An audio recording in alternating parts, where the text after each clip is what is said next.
Holmes!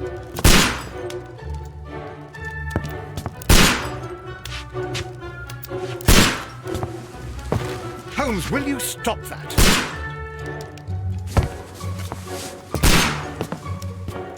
You are utterly mad.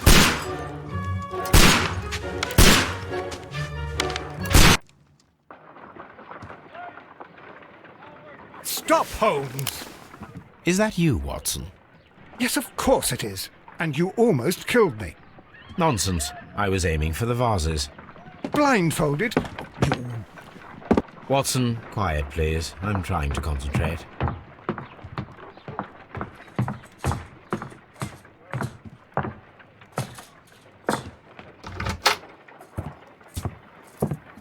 Ah, Lestrade.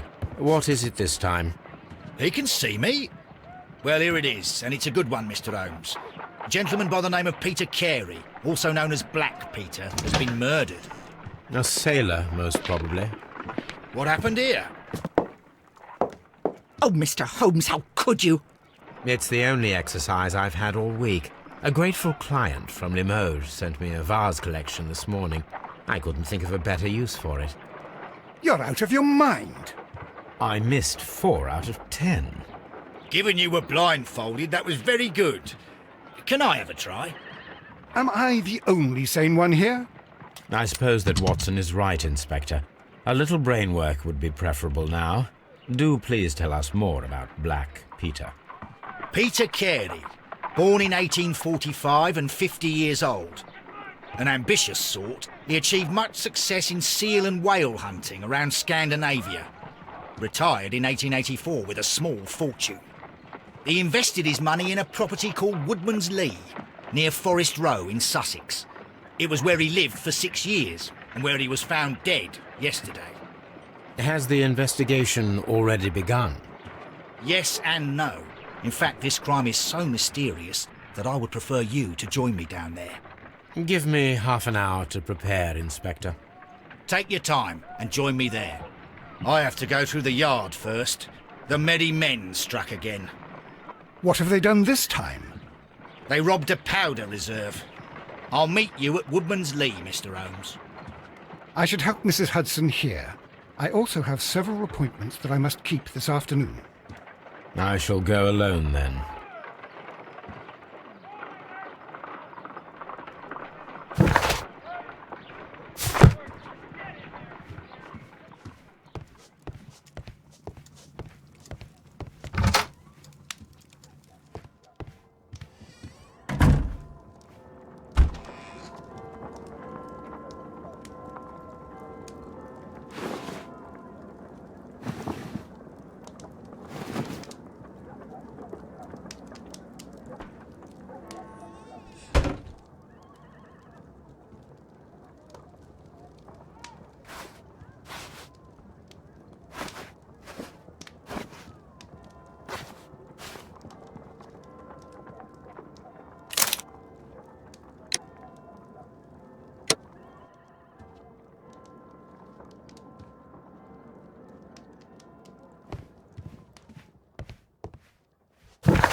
Mr. Holmes, I'm over here. Come on.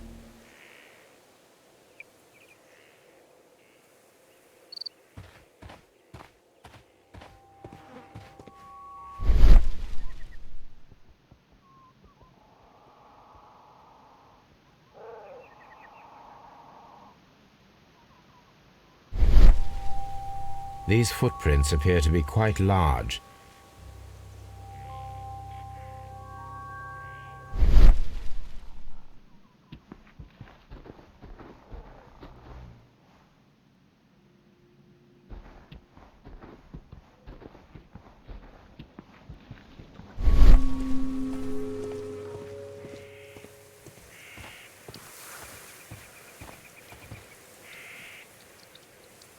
Inspector Lestrade, when will you remove my husband's body? It's sacrilegious to leave him here like this.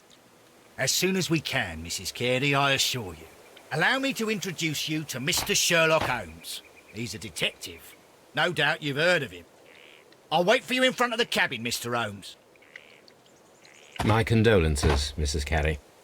Thank you, Mr. Holmes.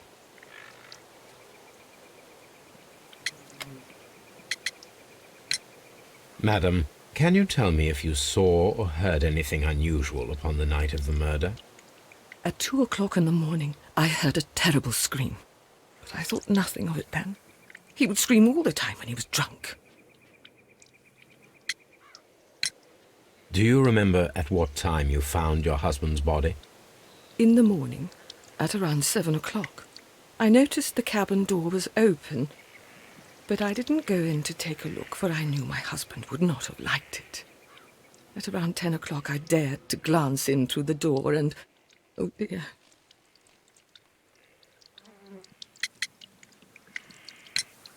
Can you please tell me what occurred on the evening of the murder? Well, Peter got drunk in the evening. He was in such a terrible temper. Usually whenever that happened, he'd stay all night drinking in his cabin before passing out. Was your husband accustomed to receiving visitors? Oh, no, I don't think so. I mean, he didn't really have many friends. We lived quite an isolated life here, after his retirement.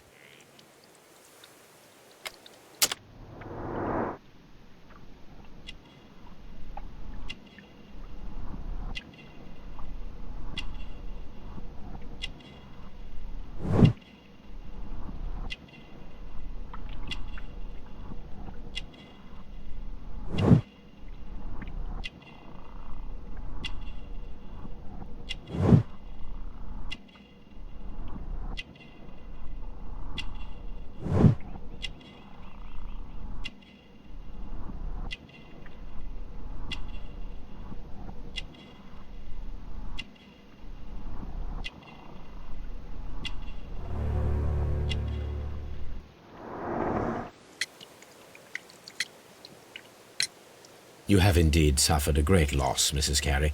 Nevertheless, I believe it will be less of a burden for you soon. Yes, life with Peter was never easy, but he was still my husband. He was different, wasn't he, when you first met him upon your return from Plymouth? Yes, Mr. Holmes. Oh, my goodness, but how do you know about that?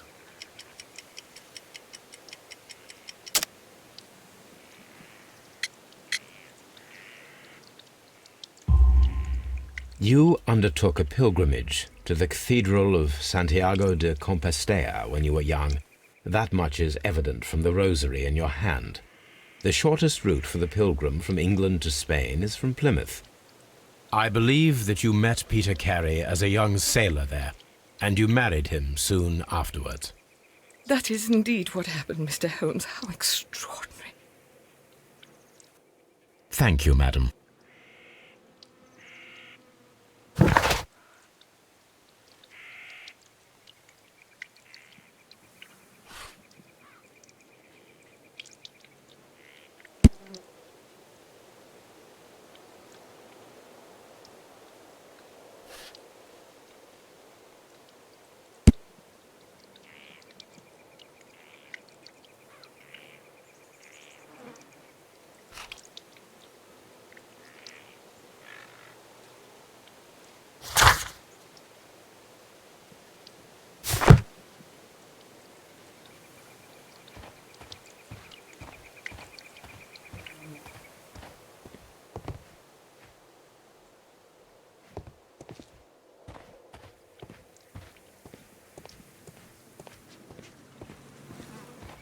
It seems that the garden was well maintained. It seems that the garden was well maintained.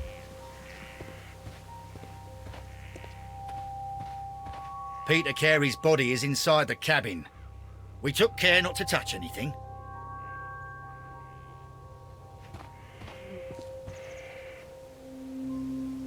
The door is locked. Wait just a moment, Mr. Holmes, and I'll open it. I locked it yesterday to ensure that no one should enter the cabin and tamper with the evidence. Ah, good thinking. Hello, hello, hello. What is it, Lestrade? It seems to me that someone has tried to force it, Mr. Holmes. Let me see.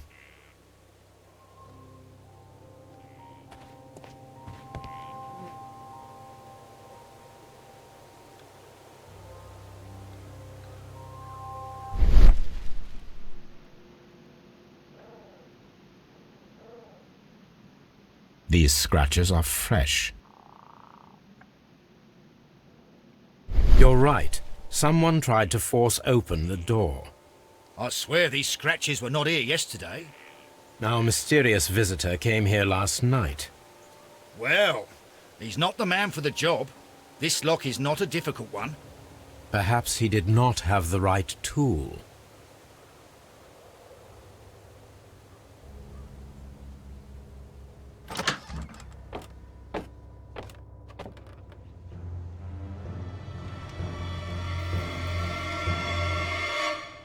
What a terrible way to die.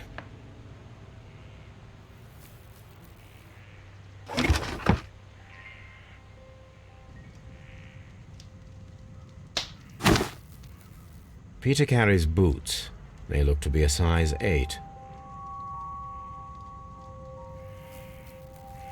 Old navigation instruments, nothing interesting. Harpoons for hunting whales. The ship's logs of the Sea Unicorn for the years 1878 to 1884. Peter Carey was her captain.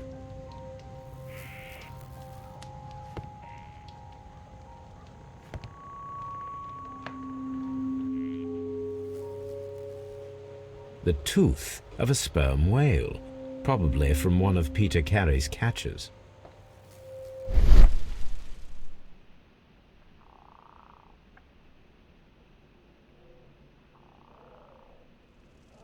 This place is not covered with dust, like the rest of the shelf. An object was taken from here. It was larger than a book, a box or a small chest, perhaps.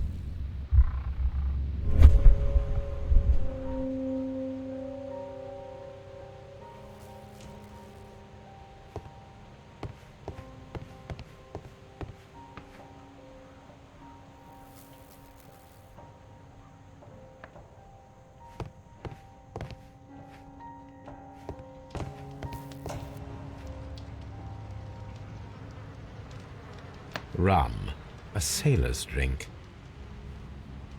Someone drank from this glass recently. It seems that Captain Carey was enjoying a drink before he met his death. Someone drank from this glass recently.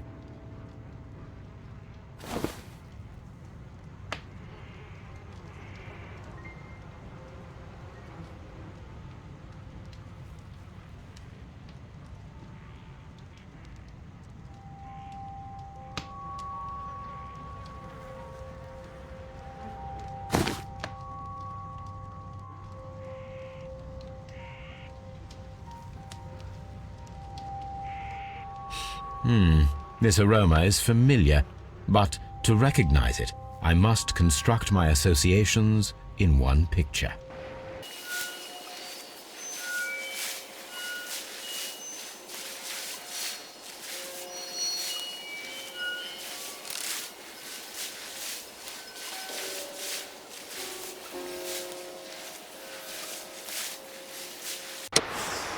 Yes, this is a coarse tobacco, quite strong and very popular among sailors.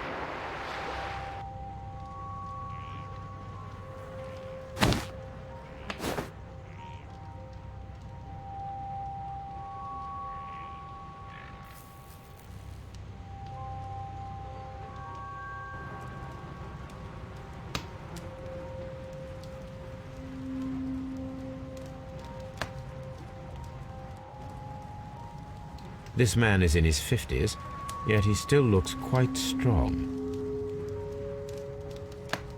Peter Carey was fully dressed. He was not caught by surprise. It is possible that he knew his murderer. The weapon fully penetrated the body. The force of the blow was immense. Peter Carey was impaled to the wall by a whaling harpoon.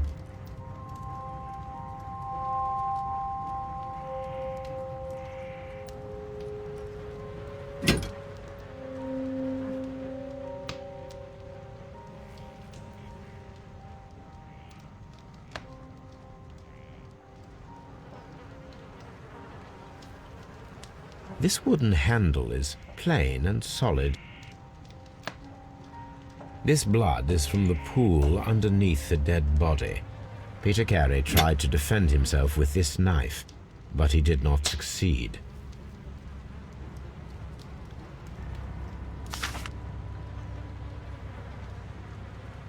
JHN are probably the initials of the owner of this notebook.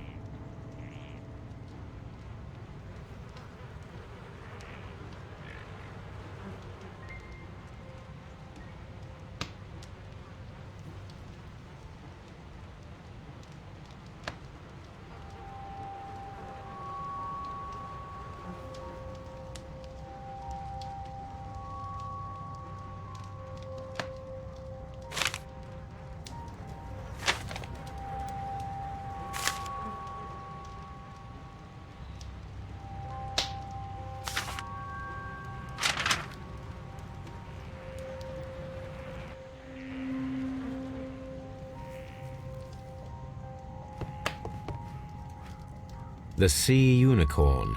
She was the ship that Peter Carey commanded.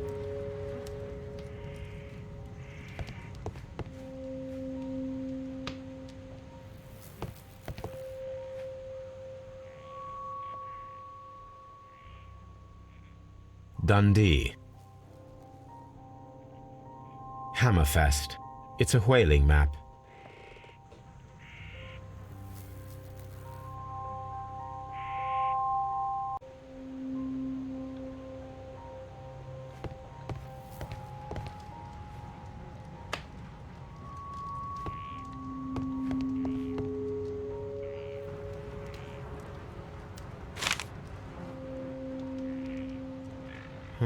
The pattern of the blood stain indicates that the notebook was not lying on the floor prior to the crime, but it was dropped into the pool of blood after the death of Peter Carey.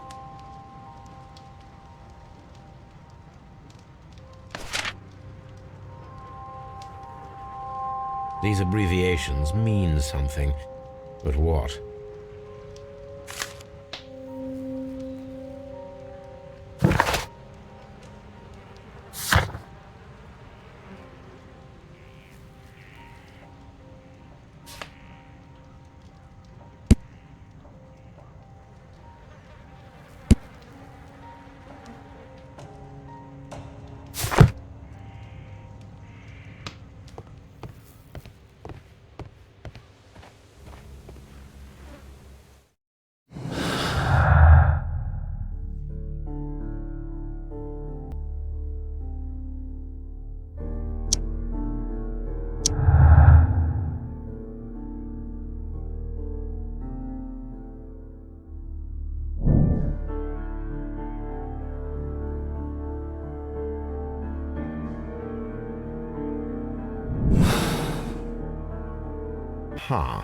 Someone was here yesterday.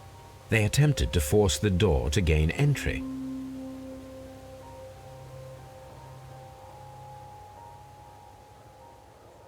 Well, Mr. Holmes, what do you think? I think that we are lucky. And why is that? Because of last night's attempted break-in.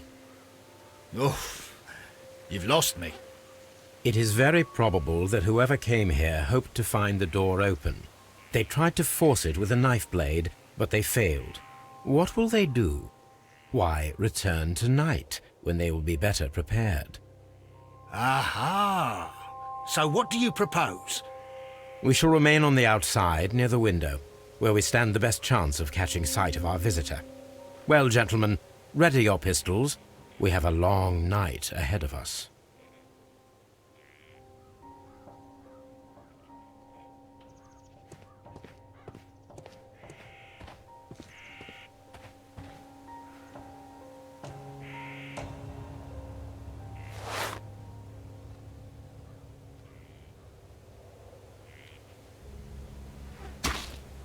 These boots don't match the footprints.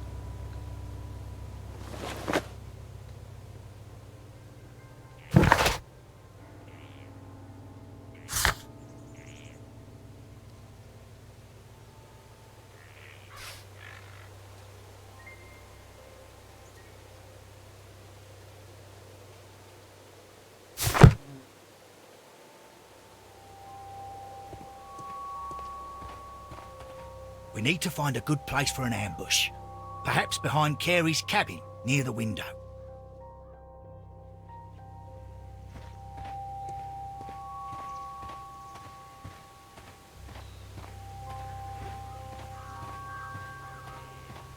This looks like the perfect hiding place.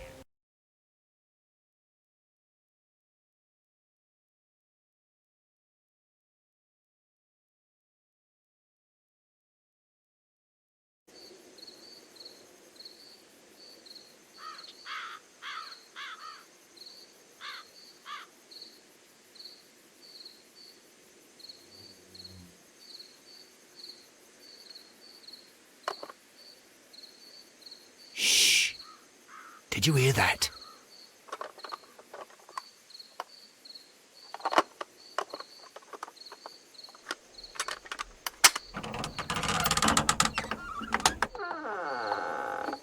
There's someone there.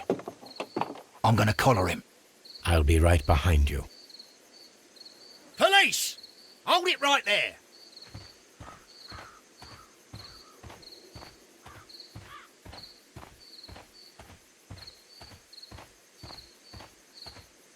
Mr. Holmes, come and see what we've caught in our net.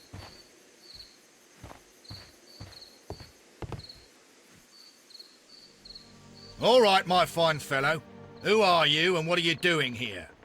You're detectives, I suppose. You imagine that I'm connected with the death of Captain Carey. I assure you I'm innocent. Innocent? And what are you doing in his cabin? Shall I tell you? You came to retrieve what you had lost after killing Peter Carey, but we were here waiting for you. What is your name? John Hopley Nelligan, but I didn't... Do you deny that you came here yesterday? No, but yes, it's just that I couldn't... I'm tired of this. Off we go to the yard. Tomorrow, I'll see that you're put in front of the judge. What? But you can't! I'm not... It's a terrible mistake! Enough. You can explain all of that to the judge. You're coming with me to the yard. But... In light of recent events, it seems evident that your coming here was unnecessary. All the same, I'm very grateful to you, Mr. Holmes. You are welcome, Inspector, but please don't be too hard on our young fellow. I would like to question him tomorrow morning.